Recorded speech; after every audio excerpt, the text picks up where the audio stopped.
C'est quoi la différence entre influenceuse quand on est candidat de télé-réalité et influenceuse tout court? Parce qu'au final, vous avez clairement les dates. Vous n'avez été que influenceuse pendant cette période, on va appeler ça comment? Pendant ce long ramadan?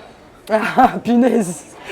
Je dirais pas long ramadan, mais je dirais gros break dans tous les cas parce que ça nous a fait du bien, ça nous a permis de se concentrer sur ce qu'on voulait vraiment faire, donc l'influence. Déjà voilà, on devait faire un choix. C'était soit l'influence, soit la télé. On a fait le choix de rester dans l'influence parce que c'est ce qui nous passionnait depuis toujours. Maintenant, on a continué là-dedans sans regret parce qu'au final, on a bien évolué. La différence entre une influenceuse, une vraie influenceuse et une influenceuse de placement de produits, déjà la différence c'est que nous on ment pas sur les produits qu'on va vendre. Ça va être des produits qu'on aime, qu'on a choisis, avec lesquels on va créer une vraie histoire derrière le contenu. Alors que celui qui va faire le placement de produit, excuse-moi, voilà, il va juste présenter le produit et se faire payer. Vous avez représenté des marques de dingue pendant votre période. J'ai vu, je vous ai suivi, moi, même si on ne se voyait pas en interview ou autre, je vous ai suivi. J'ai vu les marques pour lesquelles vous alliez sur des événements que vous représentiez, des marques extrêmement prestigieuses. Et j'ai retenu là à l'instant, tu as dit les vraies influenceuses. Est-ce que tu sous-entends que les influenceuses de télé-réalité sont des mauvaises ou fausses influenceuses? Non, après, voilà, il y a déjà du moment où tu es influent, que tu as une communauté qui te suit, déjà tu es influent. Donc c'est ça, être influenceur. Maintenant, tu as des influenceurs voilà, qui, je dirais, sont là pour vendre des choses et qui sont beaucoup dans la promo.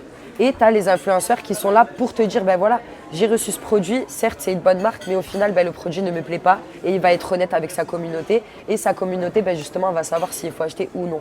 Alors que contrairement aux influenceurs télé, on est bien d'accord, le produit qu'il va vendre, c'est plus pour dire en gros, voilà, je te fais la promo du produit, limite tu vas le faire sur le lit, excuse-moi, quand tu vois des food springs alors que tu es allongé sur ton lit, alors que c'est censé être de la nourriture itchy, je vois pas où elle est la crédibilité dans tout ça. Tu vois des choses qui te choquent, toi? Oui, moi je vois beaucoup de choses qui me choquent maintenant que j'ai un peu mon expérience, on va dire que… Qu'est-ce qui te choque? Moi déjà ça me choque de voir des gens qui se lèvent de leur lit, qui n'ont rien glandé de leur journée, qui présentent un produit et que voilà ça y est, leur agent leur a envoyé leur virement. Donc non, c'est pas comme ça la vie. Déjà quand tu es influenceur, déjà faut savoir que c'est un vrai métier. Quand tu fais ce métier-là, tu touches pas un centime au début. Tu le fais vraiment par passion et parce que tu aimes ça.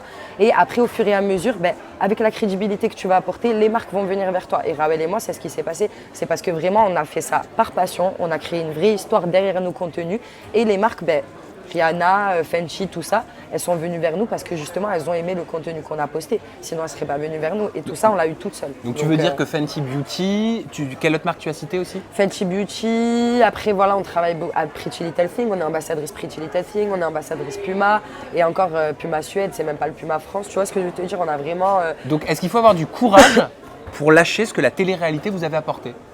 Oui, il faut avoir du courage parce que du jour au lendemain, on a quitté l'agence, donc on a quitté notre agent, plus de fixe, donc on a sacrifié de l'argent et aussi on a sacrifié, on va dire, un peu l'assurance du côté télé qui nous rappelait derrière, tu vois ce que je veux te dire? Donc on a continué dans l'influence où au final on ne savait même pas si ça allait marcher dans 2 mois, quoi. Donc en 1 mois, je peux te dire que vraiment on a eu des retours mais de malade et ça a explosé.